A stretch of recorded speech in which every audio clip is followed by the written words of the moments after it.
Well, thank you very much, Susan. It's an absolute privilege for me to be able to be here with 1,600 South Australian educators who are passionate about helping our students to be all that they can be, particularly in this very important area of literacy.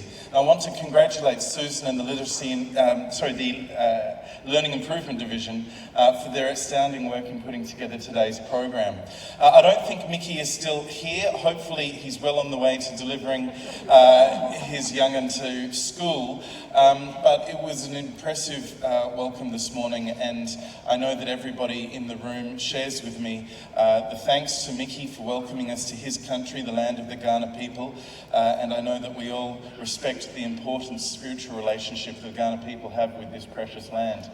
The Deadly Nanas hopefully haven't gone too far. They were fantastic, and I know that everybody here will remember the performance, and having that flavour of the Ngarrindjeri language on stage as well was terrific. I think that it was actually one of the things that Mickey talked about was in addition to oral language and writing, the powerful, wonderful thing that is reading. As an educator, there are a few things that can be as important or as rewarding as helping a child learn to read. Yesterday, when we were talking to the preschool directors and the school principals only, we talked about the ambition that we share. As I have phrased it, the opportunity for every child in every classroom, every town, every suburb, every school in this state to be able to fulfil their potential. And in order to achieve that ambition of providing every child in South Australia with an education that can help them be set on a pathway to a fulfilling life, we must ensure that we get the basics of learning right so that they can pursue the more complex and nuanced learning that the world will demand of them. Literacy is the foundation of everything, obviously, therefore, that follows. It is critical to students' well-being, their development, and their ability to be engaged and active citizens. Just last week, I think there was, or maybe the week before, there was a report released that I think is really useful in considering this. It was an Australian Research Council funded longitudinal analysis of the alignment between children's learning, early word-level reading trajectories, concerns raised by teachers, and the supports that tend to be put in place. I'm pleased we've got Pamela Snow here today as one of the workshop presenters. It was her work, along with Linda Graham, Sonia White, Hayley Tancredi, and Kathy Colligan. In looking at 3 years from children in their early development, particularly in low SES areas, and how they were going in terms of their capacity to read and the concerns that were raised, there were a number of factors that were brought forward. They highlighted the difficulties that can face a child who is struggling in learning to read. It can have a massive impact on their poor academic self-concept. It can lead to disruptive behaviours. It can lead to academic underachievement. It can lead to early school leaving, and it can lead to a increased risk of mental health problems down the track. And with so much at stake, it is clear that teaching literacy has to be at the core of our work. Helpfully and encouragingly for us, the study concluded that one of the key measures that is able to address some of this challenge is through having, one of the key conclusions was in the importance of phonics being integral in classroom practice, and indeed it's critical to picking up the needs of that group of students, that potentially 10 to 20% of students who are underachieving academically as a result of the fact that they just haven't quite grasped how to read effectively. In South Australia, we are well on the way on that path, and you have all done amazing work already. We've seen the shoots, the outstanding achievements, the improvements in our classroom activities in the last couple of years. Literacy starts with learning to read.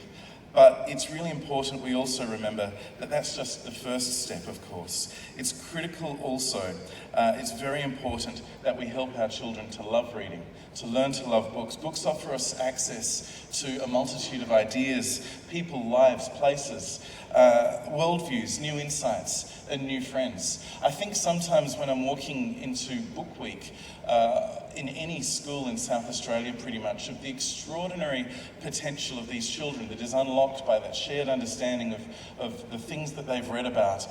When you see Harry Potter's and Hermione's engaging with some of the characters from Narnia or the characters from Star Wars, or indeed any of these things, you see these shared universes, you see these collaborations, these encounters, these things that you imagine that if only the script writers of some of our more dreary Hollywood interactive films like Batman vs Superman, if they grasped some of the energy from the children in our classrooms during Book Week, I think they would have found some really interesting creative explorations. On the other end of the ledger, of course, we're horrified when you see books being destroyed or you read about books being destroyed. Things like the Cultural Revolution in China or any brutal dictator through history, really. They took books away because they wanted to remove from their countries and their populaces the ideas and the insights that those books gave people access to. So books are important. Reading and love of literature is important. Sometimes the enemy is not so overt. Ray Bradbury, the author of Fahrenheit 451, warned us that you don't have to burn books to destroy a culture, you just have to get people to stop reading them. So I focus on how do we get kids to read more and how do we help to engage, to help them to unlock that opportunity that comes from literacy, the ability to engage with the written word, to understand the direct meaning of words, to be sure, but also to analyse the context and the meaning behind those words as well. Both are important. And it's about engendering a love of language and of reading.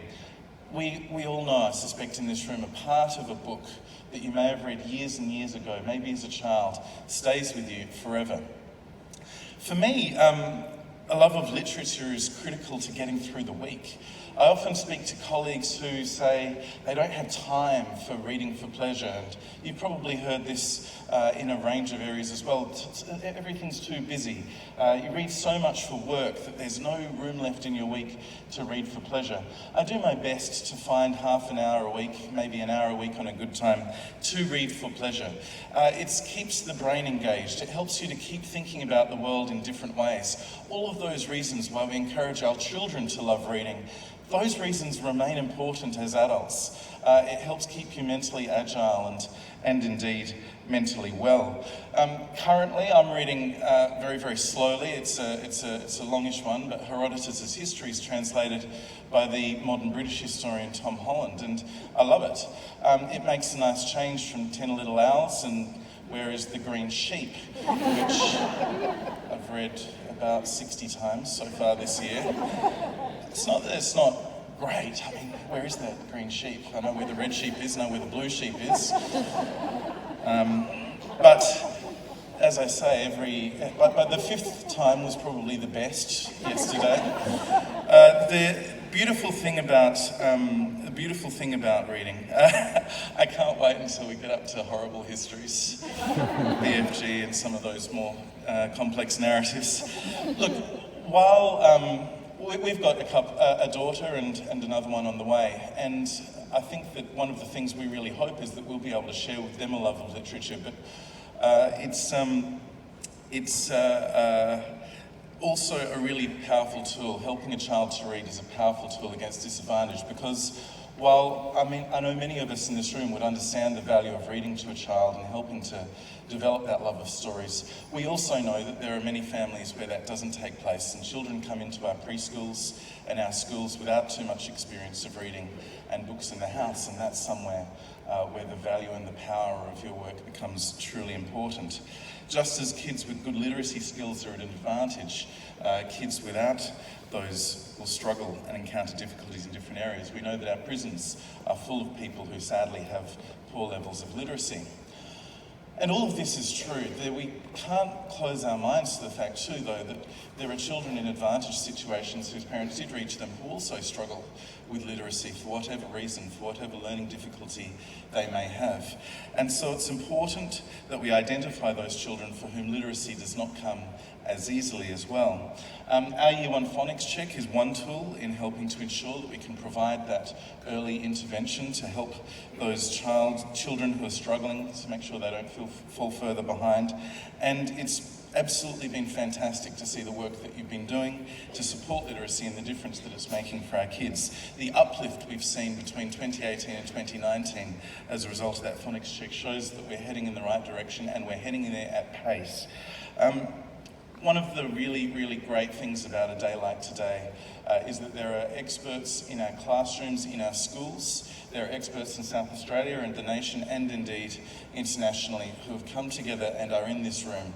Today you'll hear from speakers, but critically you'll also be able to share some of the great things that are happening in your classroom. You'll be able to network with colleagues.